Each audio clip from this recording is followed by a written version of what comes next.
In that case, I call now on Mr. Mulay Ahmed. You have the floor. Chairman, distinguished delegates, ladies and gentlemen, good afternoon. First of all, allow me to thank you for giving me this opportunity to speak here today before you, all of you, on behalf of the Sahrawi people in general and the Sahrawi students in North America in particular. My name is Mulay Ahmed.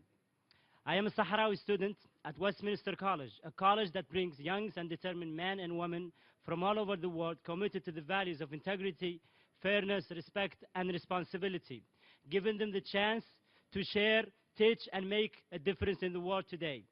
Since the Moroccan occupation of Western Sahara took place in 1975, the Moroccan government has systematically violated the international law, the resolution of the United Nations, and the Geneva Conventions by refusing the Sahrawi people their right to self-determination, by importing several hundred thousand Moroccan settlers into the occupied territory of Western Sahara, and by humiliating the Sahrawi citizens through imprisonment of thousands and the disappearance of hundreds.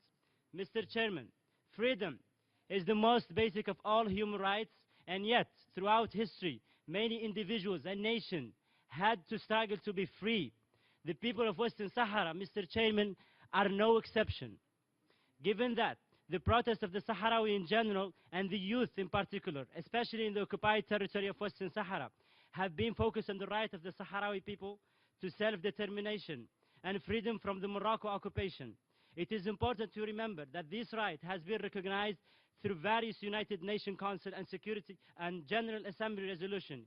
Yet these resolutions have not been implemented in the case of this important but most forgotten conflict.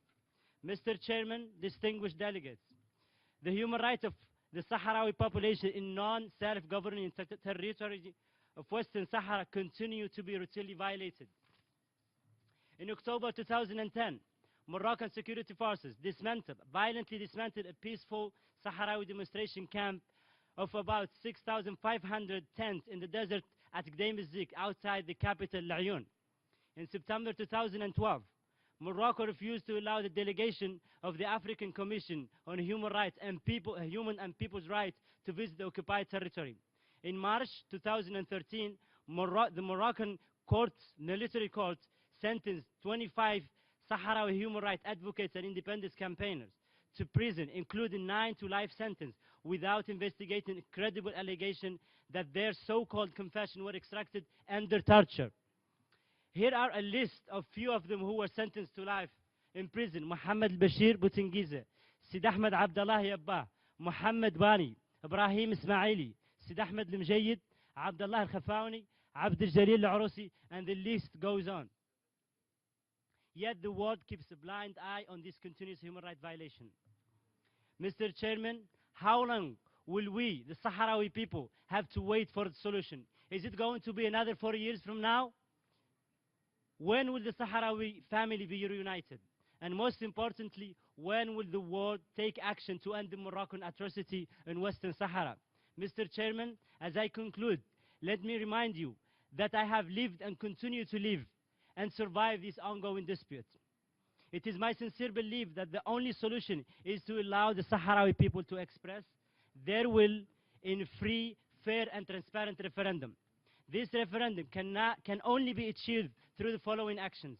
First, following the principles and the guidelines for peacekeeping operation, the United Nations mission, the Security Council must mandate the United Nations mission for referendum in Western Sahara to monitor and report human rights violations.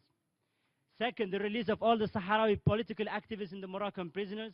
Third, the lifting of the Morocco siege on occupied Western Sahara by allowing international journalists and observers access to the territory. Last, moving the Western Sahara case from the United Nations Chapter 6 to Chapter 7, so the United Nations can impose, not listen, the solution.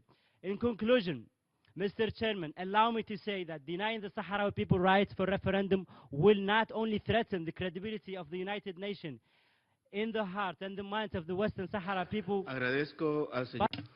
I thank Mr. Ahmed for his comments and information to the committee. If any member of the committee wishes to ask any questions, the